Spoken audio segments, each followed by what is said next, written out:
للكعبة نتوقف عن التلبية. اللهم اجعلني مستجاب الدعوة وأدخلني الفردوس الأعلى وقني عذاب النار. هذه الكعبة المشرفة زادها الله تشريفا وتعظيما. انظروا كيف رفع ثوبها استعدادا لتغييره واستبداله بثوب جديد، ويتم استبداله مرة واحدة كل عام، وذلك بعد صلاة الفجر. والصلاة والسلام على رسول الله وبعد।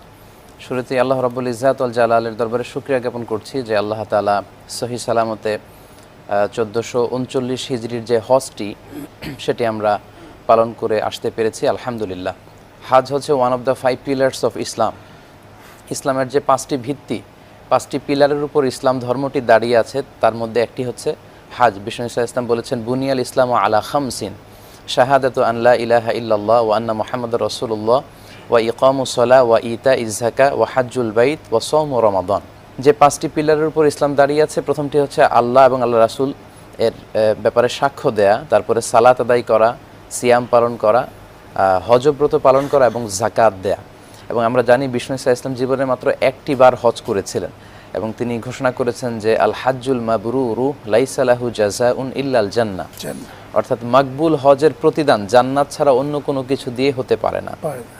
এবং আপনি উপস্থাপনার শুরুতেই বলেছিলেন যে রাজাআ কাইয়াউমিন ওয়ালাদাতহু উম্মুহু, যে ব্যক্তি হজ করলো ফালাম ইয়াফসুক ওয়ালাম ইয়ারফুস, সে হজে কোনো পাপ কাজ করলো না, অন্যায় কাজ করলো না, হজের যে রুলস অ্যান্ড রেগুলেশন আছে এগুলো ভায়োলেট করলো না, এরকম হজ যদি কেউ করে থাকে তাহলে তার হজ শেষে তার অবস্থা সেরকম হয়ে যায়, একটা শিশু যখন মায়ের পেট থেকে ভূমিষ্ঠ হয়, নবজাতক শিশু, তার মতো হাজিদের অবস্থা হয়ে যায়। তার আমল নামায় যেমনি কোনো গুনাহ থাকে না, একজন হাজি ঠিক সেরকম নিষ্পাপ হয়ে যায়।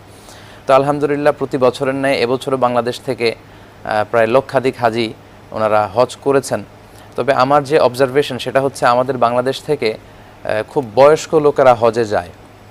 আমরা জানি যে হজটা একটা খুব কষ্টসাধ্য ইবাদত। আপনি জানেন যে আরাফাতে হোল দ্য ডে লং সেখানে থাকতে হয়, জামারাতে 3টা স্টোনিং সেন্টারে সেখানে পাথর মারতে হয়, এবং 10ই জিলহজে লক্ষ লক্ষ মানুষের ভিড়ের মধ্য দিয়ে তাওয়াফ এবং সাই পালন করতে হয়। তো খুব স্ট্রেংথ অ্যান্ড স্টেমিনার দরকার হয় হজে। কিন্তু দুঃখজনক হলেও সত্য, আমাদের বাংলাদেশের হাজিদের বেশিরভাগেরই বয়স হচ্ছে 50 আপ বা 60 আপ। এজন্য বৈশাখী টেলিভিশনের আজকের এই প্রোগ্রামের মধ্য দিয়ে আমি বাংলাদেশের দর্শকদেরকে জানাতে চাই যে আপনাদের যদি ফিজিক্যাল ক্যাপাবিলিটি এবং ফিনান্সিয়াল ক্যাপাবিলিটি থাকে, তাহলে আমরা যখন আমাদের শক্তি সামর্থ্য থাকবে, যুবক অবস্থায় যদি হজ করা যায় তাহলে হজের যে মূল সিগনিফিকেন্স সেটা কিন্তু অর্জন করা